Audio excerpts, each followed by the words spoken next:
those 7 loaves of bread.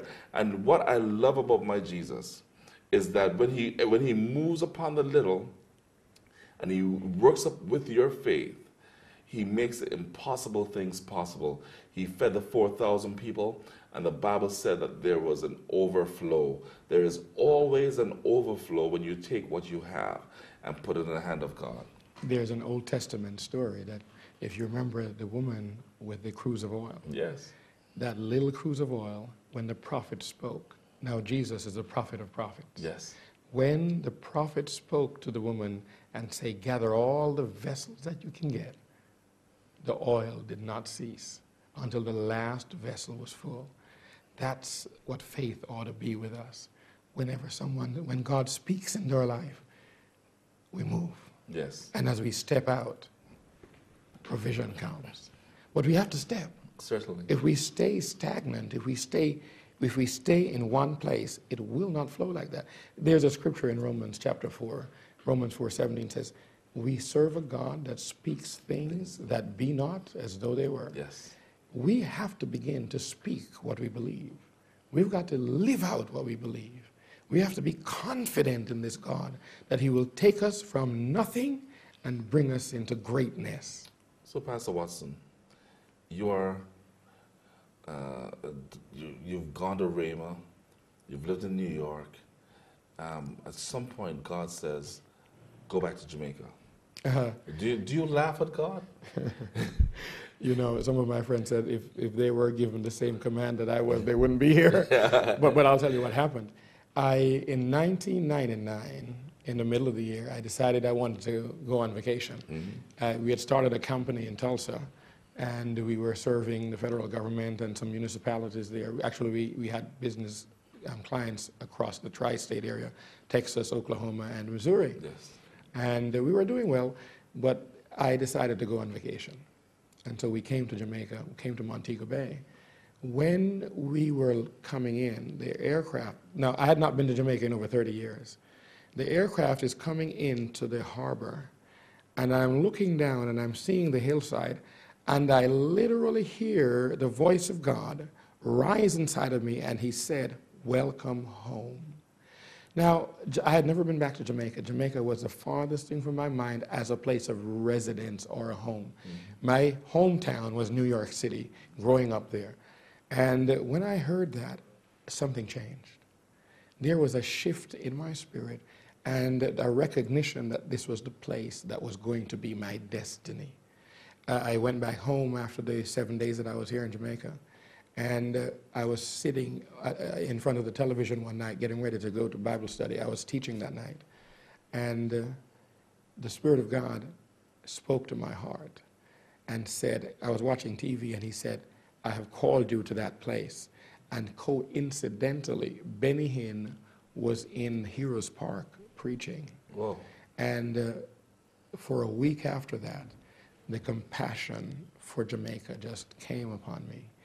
And he told me that day, that night, that I had 1 year to divest myself of my company and to get myself ready to return to Jamaica.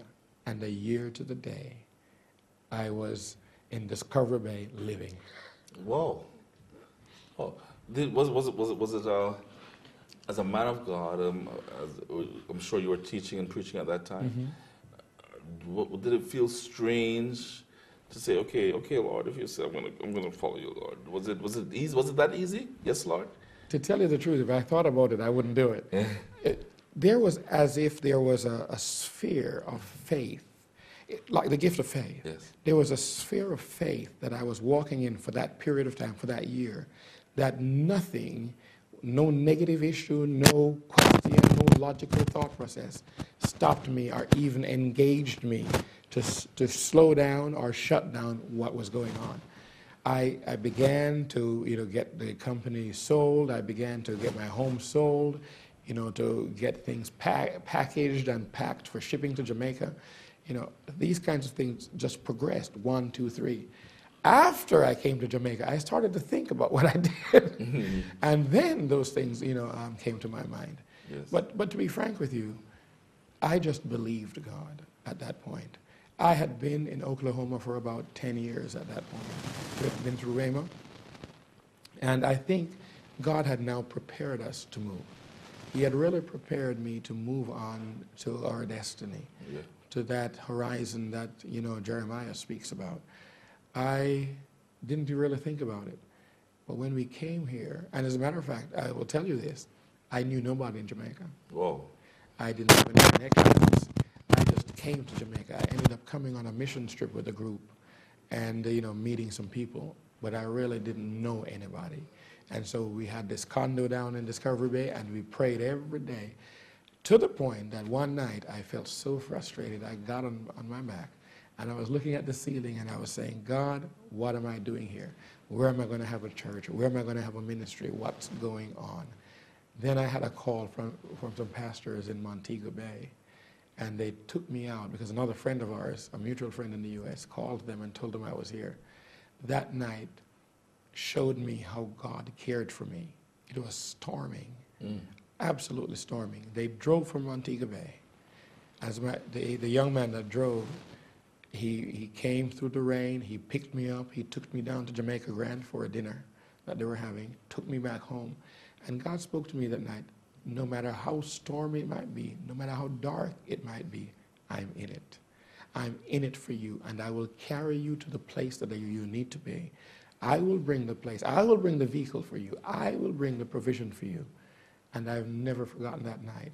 Since then, we've just forged ahead. Well, once again, we're speaking with Pastor Winston Watson from the Church Alive Ministries on Hagley Park Road, and God's brought him to Jamaica for such a time as this. Pastor, we find that, like myself and yourself and others, it seems to me that God has a plan for Jamaica. When others are looking at what they see, it seems like God has a further plan. If I can go once again to Scripture, I shared recently at 104 that when God allowed Joseph to be sold into slavery, that he had a plan. So Jacob may have been there crying for the loss of his son. The brothers may have felt guilty about what they'd done to their brother. Right. Joseph may have felt bad that he's now in slavery or in the prison, but God was working out his plan. So when the famine came, the family and the promise that he made to Abraham and to Jacob would be kept. And so some of us don't realize we see God bringing men of God and women of God back to the island, and God is saying, I'm working my plan. It may not be for today, but he has a plan. And it seems to me that he's bringing people because he's saying, what he told me is that he has a plan for the transformation of Jamaica. That's right. Just before I came to Jamaica, I had a vision. And the vision was seeing Jamaica, the island, in the center of the Caribbean basin. And from the island of Jamaica, there was a blast.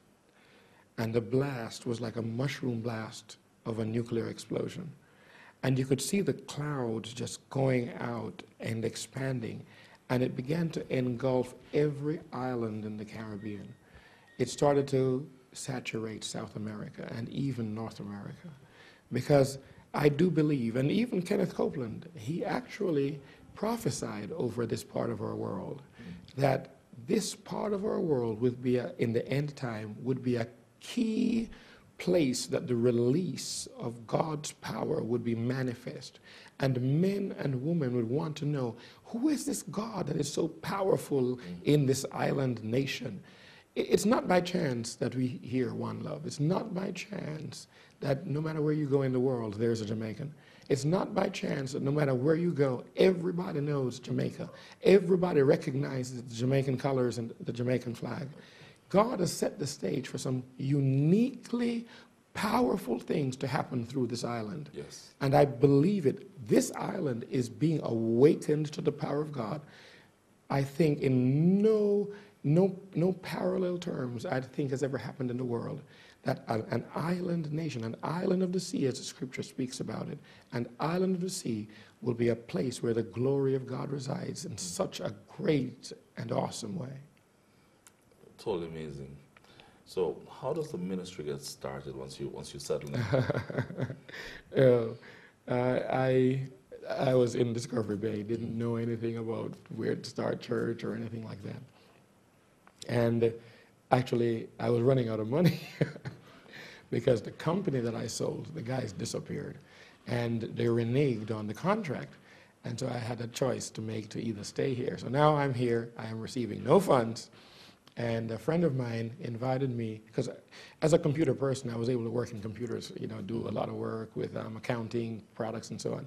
So someone asked me to do some work with them with QuickBooks, set up their computer system.